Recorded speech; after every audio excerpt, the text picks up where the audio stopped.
আজকে বানাচ্ছি একদম সহজ পদ্ধতিতে ঝরঝরে সবজি পোলাও।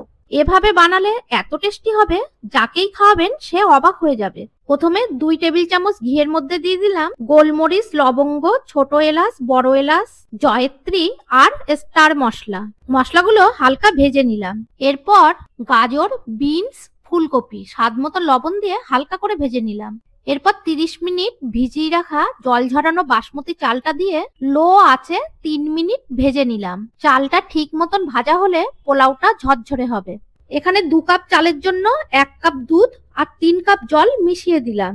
তারপর স্বাদ মতো লবণ আর মটরশুঁটিগুলো দিয়ে ঢাকনি চাপা দিয়ে 13 থেকে 14 মিনিট লো আঁচে রান্না করে নিলাম। তারপর জলটা যখন একেবারে শুকিয়ে গেছে সেই সময় ঢাকনিটা খুলে ভাজা কাজু, কিশমিশ, চিনি, গরম মশলা গুঁড়ো সবকিছু হালকাতে মিশিয়ে ঢাকনি চাপা দিয়ে আরো 1 মিনিট রান্না করে নিলেই রেডি ঝরঝরে ভেজ পোলাও। অবশ্যই বাড়িতে বানিয়ে খেয়ে দেখুন।